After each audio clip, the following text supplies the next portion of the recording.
Halo, assalamualaikum warahmatullahi wabarakatuh.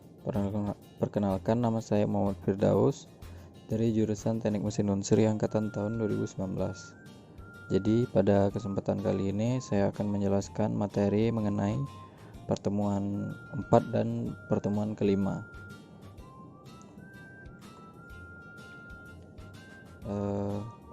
Yang pertama itu ada sistem dan standar pengukuran. Menurut Munadi 2011, sistem dan standar pengukuran dapat dibagi menjadi sistem metrik, sistem satuan pengukuran internasional yang baku, sistem inci, sistem yang berlandaskan pada satuan inch, pound, dan detik. Yang ketiga, konversi keduanya, sistem hubungan perubahan sifat antara metrik dan inci.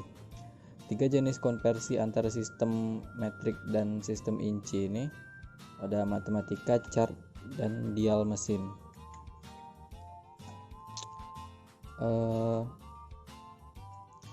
Yang ketiga, selanjutnya itu ada metrologi lubang dan poros.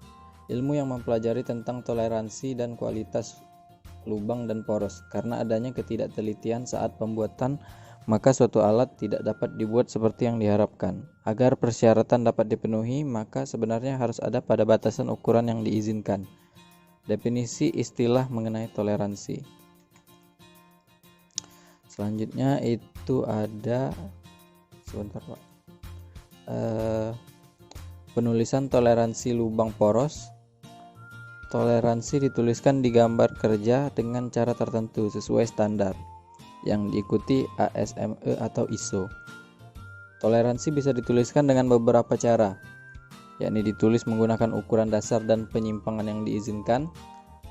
Lalu ada menggunakan ukuran dasar dan simbol huruf dan angka sesuai dengan standar ISO.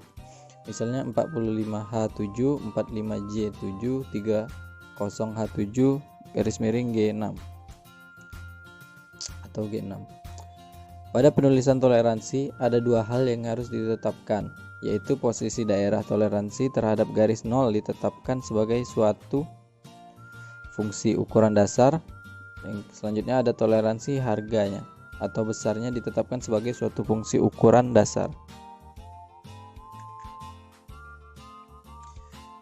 Inilah penulisan toleransi lubang dan poros dengan lambang ISO, dengan angka, ukuran batas arah, ukuran batas, dan simetris. Selanjutnya ada karakteristik geometrik, material, dan fungsional. Karakteristik geometrik yaitu menggambarkan spesifikasi produk berdasarkan ukuran atau dimensi bentuk dan kehalusan permukaan, serta apakah produk tersebut sesuai dengan karakteristik geometrik fungsional. Karakteristik fungsional yaitu sifat yang diinginkan atau yang dirancang pada suatu komponen bila komponen tersebut telah dibuat. Karakteristik fungsional yang telah dibuat. Karakteristik fungsional menunjukkan kegunaan dari suatu fungsi, di mana karakteristik ini harus menjadi karakteristik pertama yang dibandingkan. Dan selanjutnya ada karakteristik material, yakni sifat material secara umum dapat diklasifikasikan seperti di bawah ini. Ada sifat fisik, sifat yang telah ada pada material, contoh warna, dimensi, bau, dan lain-lain. Yang selanjutnya ada sifat kimia, sifat material yang berhubungan dengan komposisi kimia, contoh kemolaran, kemolalan, dan konsentrasi. Ada lagi yang namanya sifat teknologi dengan contoh mampu tempa. Ada lagi sifat termal, sifat material yang dipengaruhi oleh temperatur, contoh konduktivitas termal, titik beku dan titik didih, dan masih banyak sifat lainnya. Ini macam-macam kesalahan dalam pengukuran. Definisi kesalahan dalam pengukuran. Kesalahan dalam pengukuran adalah perbedaan antara nilai sebenarnya dari suatu pekerjaan pengukuran oleh seorang pengamat yang dapat disebabkan karena benda ukur, alat ukur pengamat, dan juga karena pengaruh lingkungan. Definisi kesalahan dan pengukuran dalam pengukuran itu ada 4, yakni kesalahan akibat alat ukur, akibat benda ukur, akibat pengukur, dan akibat lingkungan. Yang selanjutnya macam-macam kesalahan dalam pengukuran. Sudah ini. Adapun yang namanya kalibrasi. Kalibrasi adalah kegiatan untuk menentukan kebenaran konvensional nilai penunjukan alat ukur dan bahan ukur dengan cara membandingkan terhadap standar ukur yang mampu telusur ke standar nasional maupun internasional untuk satuan dan atau internasional dan bahan-bahan acuan tersertifikasi. Kalibrasi.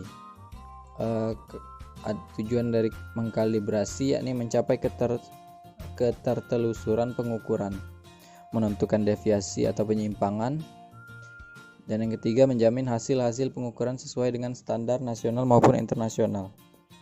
Manfaat dari kalibrasi yakni menjaga kondisi instrumen ukur dan bahan ukur agar tetap sesuai dengan spesifikasinya. Selanjutnya ada untuk mendukung sistem mutu yang diterapkan di berbagai industri pada peralatan laboratorium dan produksi yang dimiliki. Adapun prinsip dasar dari mengkalibrasi yakni objek ukur, standar ukur, operator atau teknisi, lingkungan yang dikondisikan, suhu dan kelembaban selalu dikontrol. Hasil dari kalibrasi yakni nilai objek ukur, nilai koreksi atau penyimpangan, sifat metrologi lain seperti faktor kalibrasi, kurva kalibrasi, dan yang terakhir nilai ketidakpastian. Kalibrasi diperlukan untuk biasanya kalibrasi digunakan saat ada perangkat baru, suatu perangkat setiap waktu tertentu, dan ketika hasil pengamatan dipertanyakan. Persyaratan kalibrasi. Standar acuan yang mampu telusur ke standar nasional atau internasional. Metode kalibrasi yang diakui secara nasional atau internasional. 3. Personil kalibrasi yang terlatih, yang dibuktikan dengan sertifikasi dari laboratorium yang terakreditasi. Ruangan kalibrasi yang terkondisi seperti suhu, kelembaban, dan lain-lain.